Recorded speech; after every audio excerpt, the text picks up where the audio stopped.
All right, today's second review is going to be of a movie called Warfare from I think is it 2 years or 2 years ago or last year? I can't quite remember.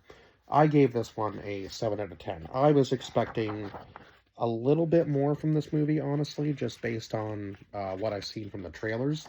Now, I'm not saying it wasn't like a bad war movie by any means. It just wasn't what I thought it was going to be. So I was slightly disappointed. I was expecting a little bit more action, but yeah, it was very much more slow paced than what I was expecting going into it. So yeah, it kind of disappointed me a little bit. But yeah, I mean, 7 out of 10 is not a bad rating. It's just not one that I think I would ever go back and like watch again. You know, it's just one of those ones. But we'll go over the cast list, which was actually pretty big. So Defero Woon Atai, I hope I'm pronouncing that right, played Ray. Will Poulter, who played Eric. Cosmo Jarvis, who played Elliot, who was the sniper. Joseph Quinn, who played Sam. Aaron McKenzie, who played Kelly. Alex Brockdorf, who played Mikey. Finn Bennett, who played John. Evan Holtzman, who played Brock. Michael Gandolfini, I didn't even realize, who played Lieutenant MacDonald. Joe McCauley, who played Mo. Laurie Duncan, who played Pete.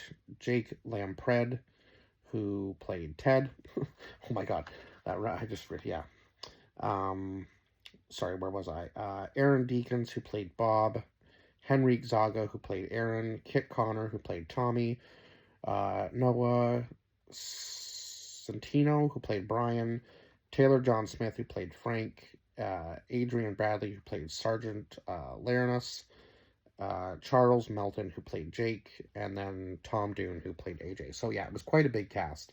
Like there was a lot of people in this movie for what seemed like a fairly slow paced kind of movie, but it was based on true events, based on like the guys who were actually in the mission. So I guess it was based on like what they remember specifically from that mission. So maybe that's why it was a little, I guess maybe their memory could be a little hazy based on like when this movie came out compared to when the actual mission took place. And maybe they couldn't tell everything, obviously, because it was about a team, a Navy SEAL platoon that takes sniper position in support of U.S. Marines operation. So I'm not exactly sure whether they were looking for like a certain target or they were just looking for those soldiers from that specific army, because it kind of seemed like when they were there in that building, when they posted up in that building, that they were looking for a certain target or targets moving in on their location, right? Like that's what it seemed like to me anyway. So this takes place in on November 19th of 2006 in Ramadi, Iraq. And that was the main mission. Was these guys were basically coming in for relief for this other for the U.S. Marine operation, right? Now I'm not sure whether they were like put like basically in the front lines to protect like the other team from any harm coming to them, right? So I think that was kind of like basically what I was gathering was that was their mission, right? Was to kind of protect the other team, and then they ended up getting uh, basically the brunt of what was happening, right? Like they were like right on the front lines, essentially, and they got the worst of it, really, which was unfortunate. And then I think the other team has to come in and help them anyway. So yeah, it ended up being like a kind of like a backwards mission. Like they were there to protect, and they ended up the ones that needed the protection at the end. So yeah, the team is held up in a small apartment building, searching for any suspicious activity. So again, I'm not sure whether they were just looking for like the targets that were going to be moving in on this U.S. Marine team or what.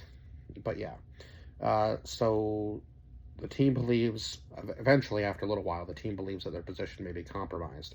So I'm not sure whether they like because they went at night to enter this house and they were fairly quiet about it. So I'm not really sure how anybody would have known like, who would have been scouting them during the night in order for them to even have been seen, right? Because they were fairly quiet up until, I guess, the point where they had to break down the wall to get into the other side of the apartment building. But other than that, yeah, like, you wouldn't even probably think anything of it, right? I wouldn't think so. At least at night, I wouldn't say. So the team's air support is pulled out to a different target, and then all of a sudden, of course, the speaker begins to ring out through the city, and one of the other military men that they have with him, that I believe is like supposed to be like their translator as well, tells them that they are calling on all of Jihad to come and kill the Americans. So they know at that point that they are going to have to take a stand, right? Of course, the first thing that happens to them is a grenade being thrown through the tiny little sniper hole that they have, and I believe it takes out Elliot and who was it? Oh, Elliot. Yeah, it was Elliot and Sam that it ended up taking out. Well, Elliot first, I guess. I guess Sam was hurt a little bit later on, outdoors when they went to extract Elliot the first time, right? Yeah, that's what I remember now. So the grenade is thrown through the hole, and then of course, like, gunfire just rains down on the building, so they have to kind of like tuck in, right? Of course, Elliot won't admit that he's hurt at all, but he is going to be extracted, and they keep calling like this Bushmaster team to come in and save them, who has like the tanks.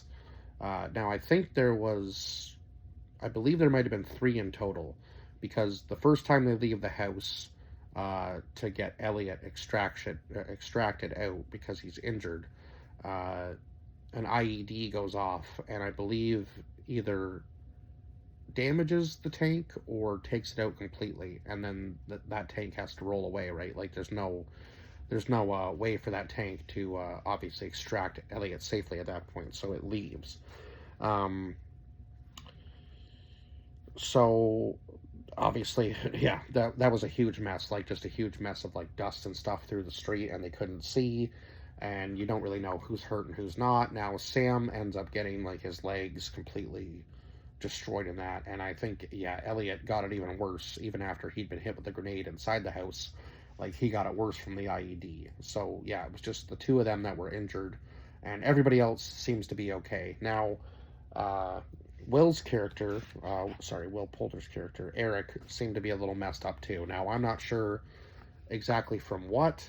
He said that the claymores that they set off kind of rang his bell a little bit. I believe the IED definitely did some damage to him as well. He just didn't want to admit it until the other team showed up. And then he said to one of the guys that, you're going to have to take over and be the leader. Like, I can't right now, sort of thing. So yeah, that was probably one of the most intense moments in the movie, was when Elliot and Sam were hit, and they have to like patch them up. And I thought Elliot was gone. Like, I didn't think he was coming back. But then all of a sudden he just like comes to out of nowhere, and I was like, oh my god, he's still alive. Like, he's definitely not in good condition. Probably going to lose his legs or be paralyzed. And if Sam isn't in the same condition, right, like, I would be thoroughly shocked that either of these guys are probably going to ever have the opportunity to walk again, which is unfortunate, but I guess it beats losing your life, right, in battle, right? That's for sure.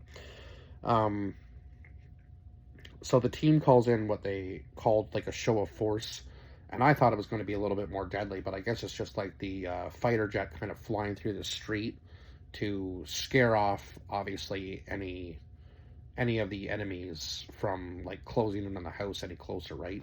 But they're just moving from like rooftop to rooftop, and slowly, eventually, I think they make it to the roof of the building that both teams are in at that point. So eventually they call in the Bushmaster again, and the tanks come in and like shoot all the roofs of all the houses around them, and pretty much, I would say, take out a good chunk of the enemies around them, right? At least the ones on the roof. I'm not sure exactly where all of them are hiding, because when Team 2 is moving in, it seems like there's people popping in and out of everywhere. So it was very hard to tell exactly how many people were surrounding them, right? And of course, you kind of got like the bird's eye view from the infrared camera and stuff, like people moving around, but you could never really tell who was who. Like they would always say that they were tracking like Team Two or so on and so forth, but it was hard to tell really, like who was who, like who was just a civilian, who was a soldier surrounding them, like where the rooftop, like how they were moving from rooftop to rooftop. Like, yeah, I would have a very hard time deciphering who was who just from infrared, right?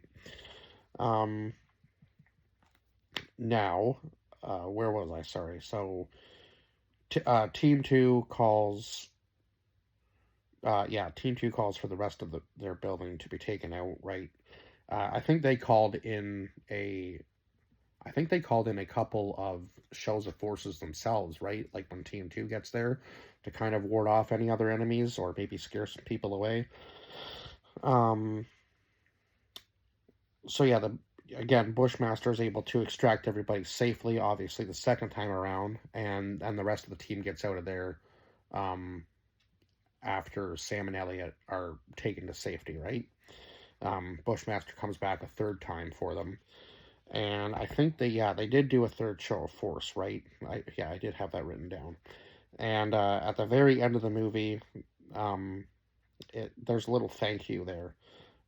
So it says thank you to Bravo Company, I-26 Infantry, Bushmasters for always answering the call. So no matter what, like what kind of danger they were putting themselves in, because you wouldn't know like what kind of weaponry anybody had that was on the other side, right? Like you wouldn't know if they had like rocket launchers, obviously the IEDs, right? Like you don't kind of know what's going to be shot at you and what could potentially take you out when you're coming in for an extraction. So for them to be brave enough to always go in there regardless of what was happening was, yeah, admirable of them, because they could have just said there's no way we can go in without knowing like what we're facing, right? They just kind of were like, we're on our way every single time. So yeah, kudos to them for extracting the whole team. And I don't think anybody actually ended up uh like, I mean, there were a couple people that got killed by the IED, I guess,